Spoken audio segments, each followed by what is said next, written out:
Whole range of governance issues, and a lot of people are working together to try and get 80-year-old Gerry Harvey, the worst recalcitrants in Australia on corporate governance, to finally implement some reforms.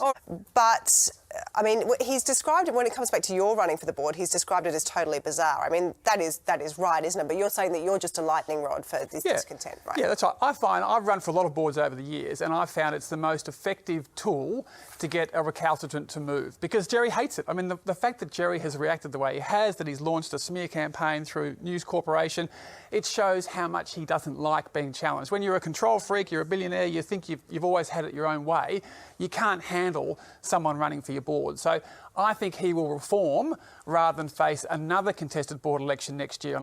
Fighting words there from Stephen Mayne. So for more, we're joined in the studio by Chief Market Strategist at InvestSmart, Evan Lucas. Morning, Evan. Morning, Madeline. Do you agree with Stephen Mayne that there are significant governance issues at Harvey Norman? Half and half. Yes, Harvey Norman has been probably run like a family business for, since 1972. So that is part of the argument. However, and even with what Stephen argued around the governance issue and loss of, if you look at shareholder value over the time that both of them have been in charge, so that includes Katie Page, they have improved. And in a market where retail, and particularly things like software and hardware, has been an incredibly tight place to be, they have survived and they've done reasonably well. Well, let's just bring up, talking about shareholder value, let's just bring up a comparison of JB Hi-Fi, which is its closest competitor, and Harvey Norman. I mean, it's significantly outperforming Harvey Norman there. It has. The other thing is JB Hi-Fi is a very, very different model. So that is probably more the argument. Look at the catch in that, the uptick in JB Hi-Fi's price, basically over pretty much the last 10 months,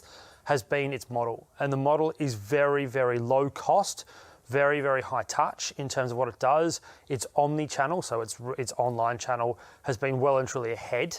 Plus, JB Hi-Fi acquired The Good Guys, which is also Harvey Norman's biggest competitor in its space. Whereas Harvey Norman acquired $150 million worth of investments, which went poorly, which would give credence to Stephen Mayne and other institutional The argument would be on the other side, though, is that would the ACCC have allowed Harvey Norman to take over The Good Guys? Absolutely not.